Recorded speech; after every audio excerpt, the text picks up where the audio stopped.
What is up, Earthnoids and Spacenoids? I am just a simple new type, and in this episode we are returning to Victory Gundam. Last time the team mourned the loss of Oliver. They went back to Earth, and nukes go off in South America as the Motorrad team begins Operation Cleanse the World. This time Zanskar begins to lose ground, and a ceasefire is called. Duker and his Lysithia team go rogue, and heads begin to fly. Literally. So let's get into this.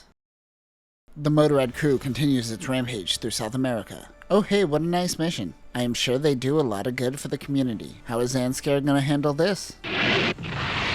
Yeah, that's about right. Yuka moves up in the world and is now piloting a Victory Gundam along with Marbei. Their mission is to take out the Motorrad's tires. The Reinforced Jr. follows behind. Last episode, Odella captured a Zolidia pilot. He is able to steal a fork when the League feeds him. He uses the fork to break out of his cuffs and out of the room. The pilot sneaks to the hangar to find that the League fixed the Zolidia. He gets into the mobile suit, where Odella is hiding behind the cockpit. The Zolidia grabs Victory Gundam and takes off, not knowing Uso is also in the cockpit. The League is allowing the Zanskar pilot to flee and lead them to the Motorrad team. Thomas chases after him in his gun blaster. On the battlefield, Lupe Chanot is in the new Brooking. The ZM-S-21G Brooking is an improved version of the Gedlav. The problem with the Gedlav is that the enemy stole the Einarad constantly. Zanskar created the segmented Einarad, which collapses and is stored on the Brooking's back when not in use. Weapons include a beam saber,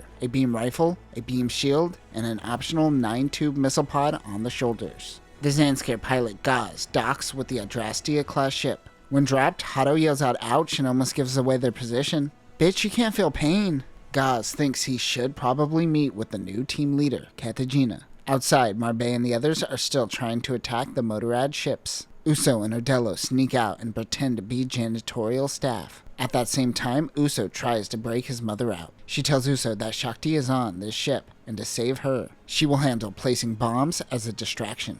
Another nuke goes off as a Federation ship's reactor explodes from Arbeo's attacks. Katagina tells Chronicle of the Victory Gundam Gaz acquired. She heads out to fight Marbei, but realizes something isn't right. That is when an explosion goes off on the Adraia. Odella throws a fire extinguisher at a guard, and they save Shakti and Carlman. They pretend to take the two prisoners. I will kill this baby if you get close to me. Chronicle rushes over and realizes it's just Uso. He tells his men that he won't harm them and to capture the children. Odella shoots in a narrow hallway and completely misses? Work on your aim, dude. But it allows them to flee. Alright, Flanders, I'm gonna need you to slide down this pole, then do a sweet grind on this railing, all while getting no treat. Someone get this dog a treat. That is when a plastic explosive is thrown. It is Uso's mother. She says, I will blow up everyone right here, including this baby and dog. This allows the gang to flee. But that is when Mueller is tackled from behind. Speaking of tackle, Hato used tackle. Uso flings the baby into the mobile suit. Like, he literally flings it. Earlier, while in disguise, Odello tried to hit on a Zanskar girl. During their escape, he notices that the girl was killed. He goes, oh well, I'm over it. Katagina fights Uso and they flee. Chronicle has captured Mueller. Or Myra. I forgot what we decided last time. Uso climbs up the Adraia towards the bridge. He sees his mother, but she is smiling. This causes Uso to retreat. They are finally finished with repairs to V2, and they launch a rescue mission for Mueller. They must once again go for the tires. Chronicle is catching up to Arbeo and his Lysithia class. Gaz launches. He links up with Chronicle's group and takes Mueller with him. There are already talks of him getting the guillotine, so he wants to surrender. But he needs someone to go with him so he doesn't outright get shot. This is all a ruse. Meanwhile, for the 1000th time, Uso wonders, this person I always fight, is that Katagina? It's been like this nonstop for about 20 episodes and it's getting exhausting. Meanwhile, Gaz and Mueller escape in a Zolidia. The two once again fight. They escape from Chronicle's Adraia. The giant bike ship activates its beam shield. The League notices a dam nearby. They could use this to their advantage. Shots are fired as they all attack the dam, causing the ravine to flood. The Motorrad braces for impact. Instead of escaping, Gaz watches for some reason. Uso comes in and the two fight. Arbeo's real orders to Gaz were to use Mueller to draw out Uso. The two mobile suits are in a standoff as Uso wonders what he should do. Gaz fires while Uso evades. That is when Katagina comes in and tries to stop Gaz. She knows Chronicle wouldn't give this order. Gaz begins retreating. Chronicle is disappointed in his mentor, and he will have to punish both him and Gaz. Uso slices off Gaz's legs, and Marbei stabs the cockpit. His mobile suit is damaged, but he still uses his beam saber to prevent Uso from getting close to his mom. He approaches the Adraia. Yes, of course. Stop doing this. As he fights off Katajina, his mother says that he is a warrior and to forget about her. He tries to use a beam saber, but that would just vaporize Mueller. That is when, out of nowhere, a giant motorcycle comes crashing into the Adraia, knocking off Uso's V2, while decapitating Mueller. Look, there it goes. We essentially just watched one of those lathe videos gone wrong, but in animated form.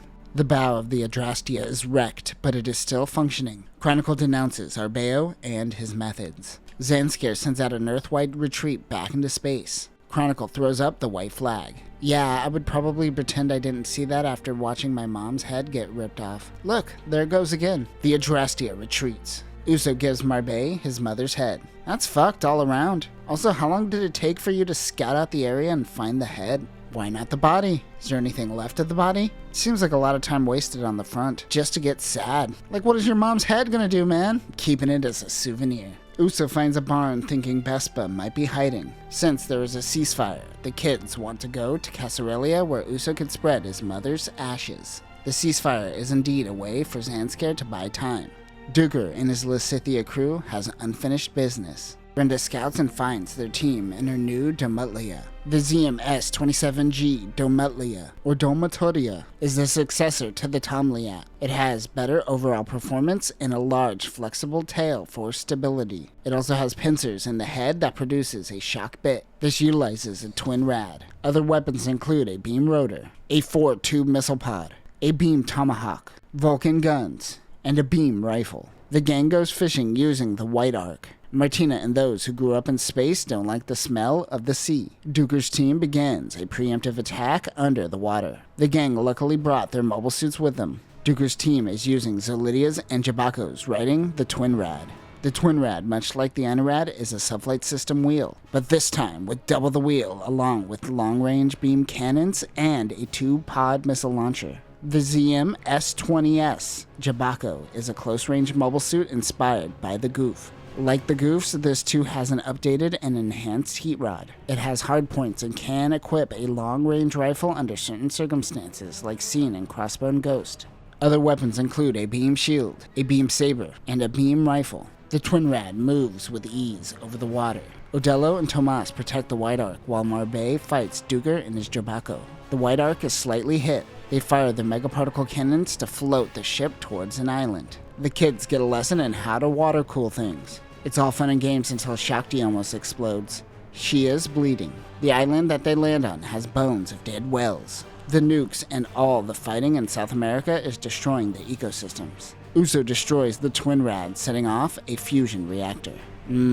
Radiation. Shakti goes, boy, if we treated the Earth better, perhaps we wouldn't be in this mess. Don't lecture me, Shakti. But she, like many before her, lay the burden on humanity. However, unlike the Mafti approach, she thinks coexistence on Earth is possible. Duker and Lysithia be duking it out. Renda heads out in the Domutlia. This is a beam shield heavy episode. As many blocks are made. If you cut a Twin Rad down the middle, will it make it an Inorad? Nope, I guess not. The Fetty forces begin advancing from the north. Uso transforms, but he needs another pair of boots. Marbei is attacked. Renda goes into attack, but Uso stabs the Domutlia. All that remains is Renda from her team.